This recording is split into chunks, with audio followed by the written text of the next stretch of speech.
Hello, I'm Tom. I'm a 65-year-old runner. In today's video, I'm not going to focus so much on instruction. I'm not going to focus on the how-tos of running. Instead, I'm going to talk about the road race that my wife and I ran in on the 4th of July. It was the Butte to Butte 5K. The Butte to Butte has been around since the 1970s. Started off as a 10K, then it expanded into a 5K and a 4-mile walk. We ran the 5K. My job was to be the pacemaker to my wife. She pushed it harder than I did. Her method of running is the run, walk, run method, popularized by Jeff Galloway. That's what Denise does. She does that both in training and in racing. She's a bit unorthodox in her approach to running. She not only does she do the run, walk, run method, but she uses zero drop shoes for running as well, with very little sole. And in the Butte to Butte, she ran in sandals, these sandals that I'm showing right now in this video. I've never actually done the run, walk, run method. So this race was the first time I'd ever done it. I just followed Denise's lead, and she did 1-minute run segments and 20-second walk segments, and just alternated that through the entire race. So it was kind of interesting trying out the run, walk, run method for the first time. One thing about it is it causes you to run a little bit faster during the run segments than you would if it was all running. We had a good time. The Butte to Butte was kind of a festive affair, and people in costumes, as you can see in this video. Right, we are off. That's right, of the 5. There were, maybe a couple of thousand people in the 5K, and about that many in the 10K as well. I don't run the 10K because it starts out about a mile uphill and then a mile downhill after that.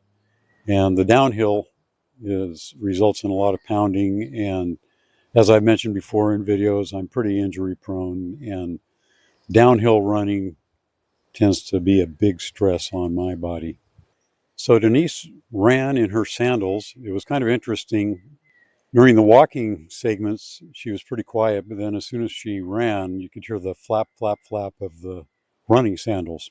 And Denise successfully completed the race. She didn't quite run as fast as she had hoped, but hey, she had fun and we enjoyed the festivities afterwards. I'll give a little update on my current comeback. As I mentioned in a previous video, I injured my right calf, pulled it in early May, and took a couple of weeks off, then began a very slow incremental comeback, small, just starting with just 1 minute of running and gradually increasing it by a couple of minutes per run. And now then I switched it to mileage instead of minutes at a certain point. I'm currently up to 4 miles of running. I run 3 days per week. Tomorrow I'm going to be running 4.5 miles, which will be the most I've ran. My goal is to run 6 miles per run, which is about 18 miles per week. I have decided I'm no longer going to do speed work or hard workouts in running.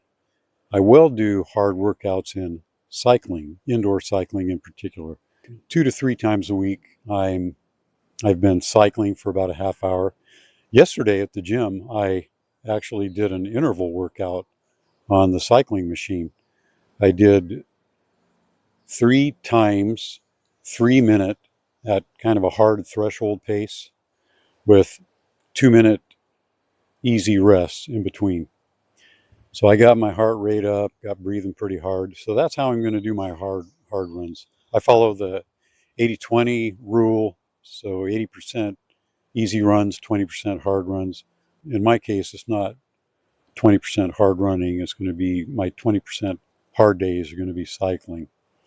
And why? Because I found that running hard and fast increases the risk for injury.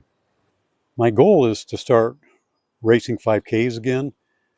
And I plan on running in the Scandia Run 5K, which is going to be during the first week of August. So if all goes well and I don't aggravate my calf muscle or get any other injuries, then I plan on racing the 5K in the Scandia Run.